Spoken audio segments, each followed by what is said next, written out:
Hey everyone, thank you so much for clicking on this video. The fact that you are willing to sacrifice a few minutes out of your day to consume my content really does mean the world to me. For those of you that are unaware, I review everything that gets released on Netflix. So if you're curious about a new movie, series, or show, if you want to know if it's any good or not, come to my channel and I will let you know. Today we're going to be talking about The Monkey King, which is the latest adaptation of the story of Sun Wukong, a very popular Chinese tale. So this is an incredibly popular story in China. There have been a ton of different adaptations throughout the years, but this is the first time, if I'm not mistaken, that Netflix has tackled it, that they're doing their own version of the story.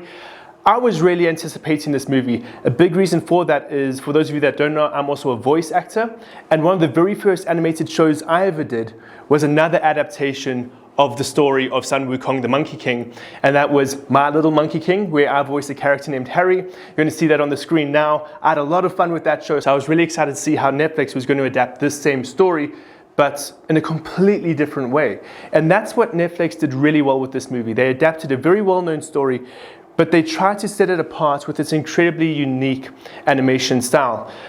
If you look at any other depictions of Sun Wukong, if you look at any other depictions of the story, they're a lot more traditional in their storytelling. This one, they really try to lean into the crazy, zany, wacky elements of it all, but they still paid respect to the source material, which I really did appreciate.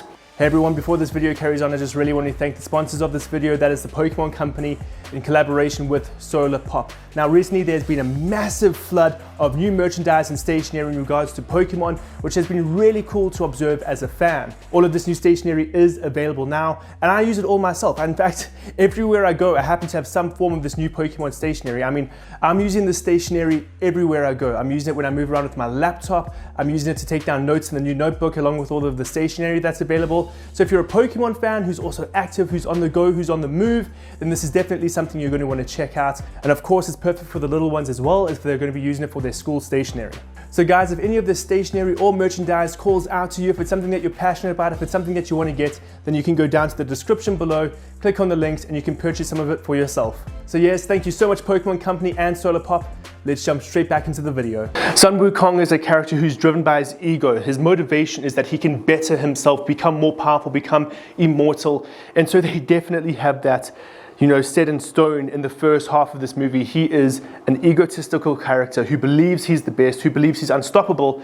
And his character development from the first half of the movie to the second half is done quite well. The animation across the board, I think, is done brilliantly. I think it's a good testament to how we can take a well-known story and tell it in a way that makes it unique and sets it apart from what's come before. I think the character designs across the board were incredibly unique, but everyone's going to feel differently about them. I think they leaned a little bit too much into the wacky for some of these characters.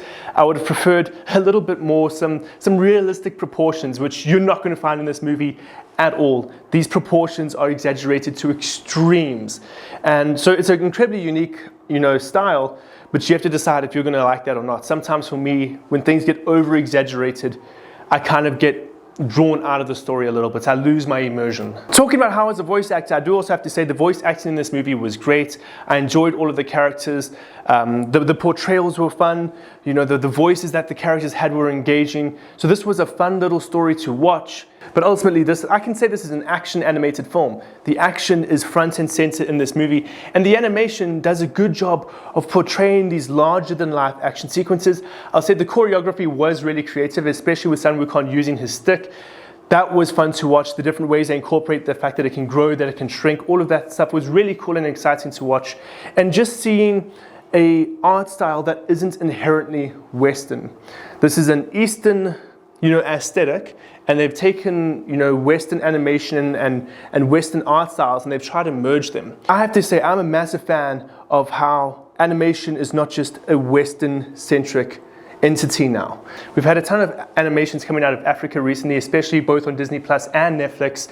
So it's really cool to see all of these different blends of animation styles, these different blends of aesthetics, these different blends of cultural differences all coming together. It's really cool, and it's fighting against the boring monotony that we've been seeing in animation lately. So guys, thank you so much for watching this review. If you did enjoy it, please give it a like. Do not be afraid to subscribe to my YouTube channel. It would really mean the world to me if you did so, and I hope to see you guys again in another review.